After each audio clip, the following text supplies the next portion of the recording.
IMF के पास पैसा कहाँ से आता है? आईएमएफ अलग अलग कंट्रीज को लोन क्यों देती है? आईएमएफ बैंक की तरह काम करने वाली एक ऑर्गेनाइजेशन है। जिस तरह से एक आम बैंक के अंदर अलग अलग लोग आकर अपना पैसा डिपॉजिट करवाते हैं, फिर उस पैसे को बैंक आगे लोगों को लोन पे देके उनसे रिटर्न में इंटरेस्ट रेट के थ्रू प्रॉफिट बनाता है। इसी तरह आईएमएफ भी एक बैंकिंग सिस्टम की तरह काम करने वाली इंटरनेशनल ऑर्गेनाइजेशन है, जिसकी 190 कंट्रीज मेंबर है।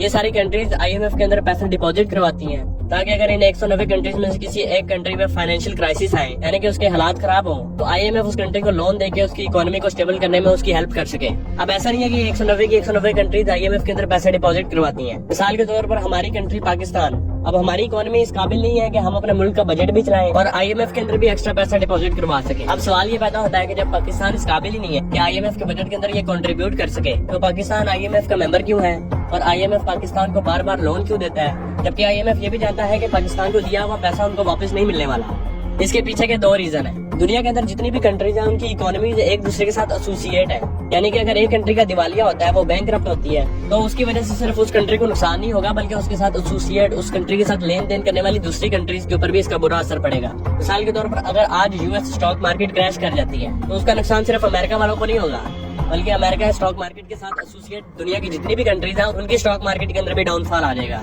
और इसके पीछे का दूसरा रीजन है आईएमएफ के अपने मफादात। आईएमएफ का जितना टोटल बजट है, उसके अंदर अमेरिका और यूरोपियन कंट्रीज सबसे ज्यादा कंट्रीब्यूट करती हैं। इसलिए आईएमएफ ऑर्गेनाइजेशन अमेरिका और यूरोपियन कंट्रीज को सबसे ज्यादा फेवर भी करती है। अमेरिका और यूरोपियन कंट्रीज आईएमएफ को एज अ टूल यूज करती हैं, अंडर डेवलप्ड कंट्रीज को लोन देके उनसे अपनी शराइत मंजूर करवाती हैं, ताकि उनसे अपने मफादात को पूरा करवा सके।